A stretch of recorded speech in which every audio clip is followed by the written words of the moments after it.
Biryani is probably the best rice dish ever, but it is a labor of love. It takes time and it's tricky to get right. Hi, I'm Sharmi and today I'm sharing my easiest chicken biryani recipe.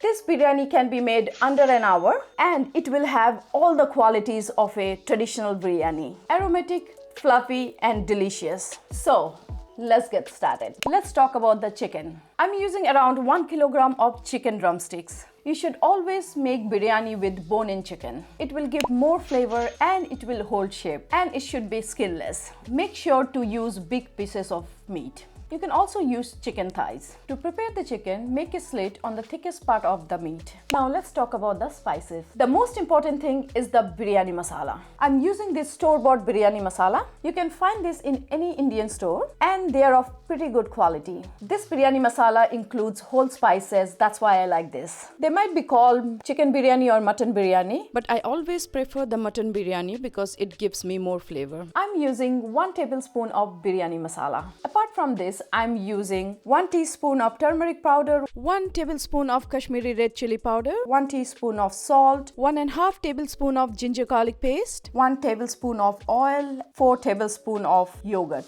These are the minimum spices you need in your biryani. The traditional biryani uses a lot more spices. Let's marinate the chicken with the biryani masala, turmeric, Kashmiri red chili powder, salt, ginger garlic paste and yogurt.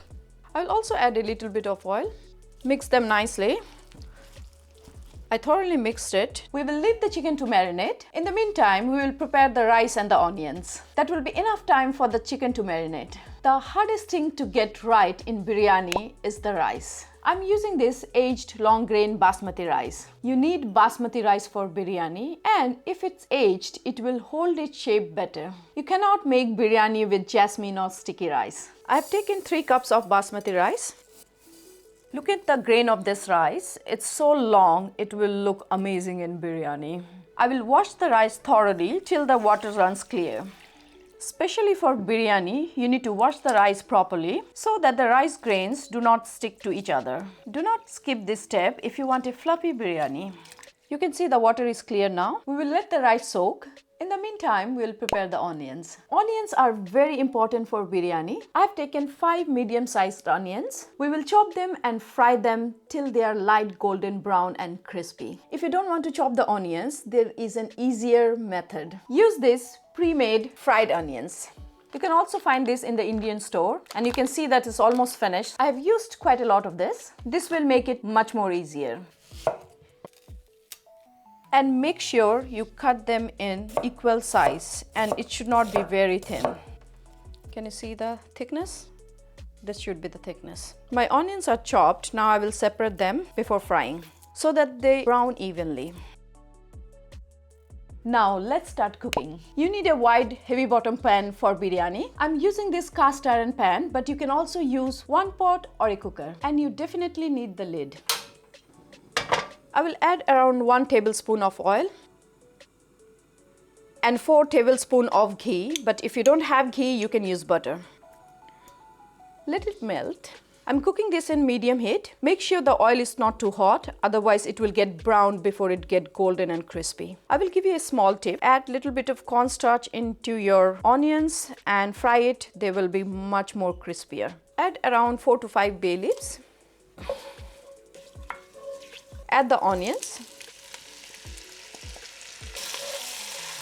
You can see they're frying but not browning, so the temperature is low to medium heat. It will take around 10 to 15 minutes till it becomes light golden brown. I think I need a little bit more oil to fry the onion.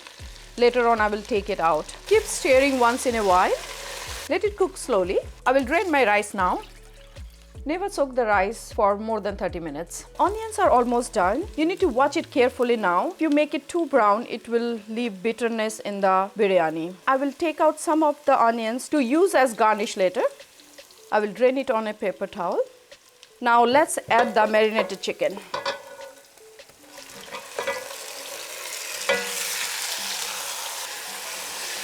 I will fry it for 10 minutes.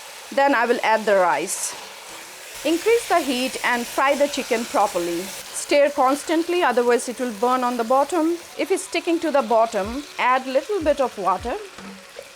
Before adding the rice, we will season it with salt. Mix it properly. I'm doing this so that I don't need to stir it in the pot. So now my chicken is fried. Before adding the rice, I'm going to add some chopped coriander, chopped mint, and little squeeze of lime. We're not going to move this. I will just place the rice over the top.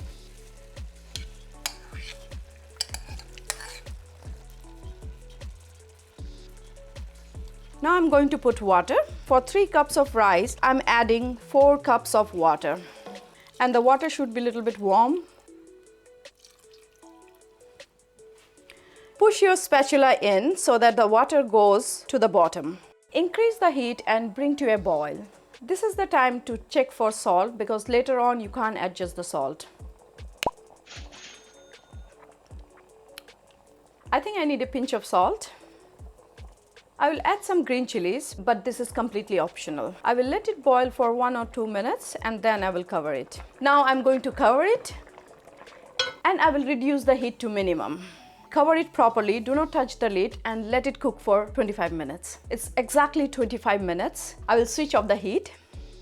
Let it rest for at least 10 minutes before you open it. Do not touch this. This is a very important part. This will make the rice more fluffy and the flavor will develop. In the meantime, let's make a quick yogurt raita which will go really well with biryani. Yogurt, cucumber, little bit of salt and raita is done.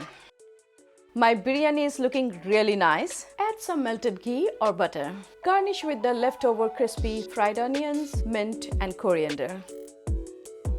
To serve the biryani, use a sharp spoon and fluff it out from the corner like this. Look at the rice grains. They are so fluffy and you can see the individual grains. Perfect. The chicken is cooked perfectly. It's moist and tender but still holding its shape.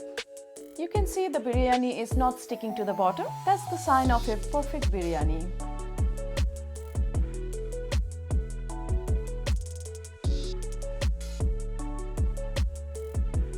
I'm very happy with my biryani. It came out perfect, so let's give it a try. Let's try the rice. It's a perfect biryani. Rice is so fluffy, aromatic and delicious. And the chicken.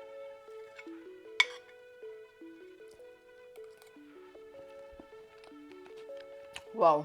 The chicken is so tender and it has absorbed all the flavor of the biryani masala. I just love this. Let me try everything together. Some of the raita, rice and meat. There's a perfect bite.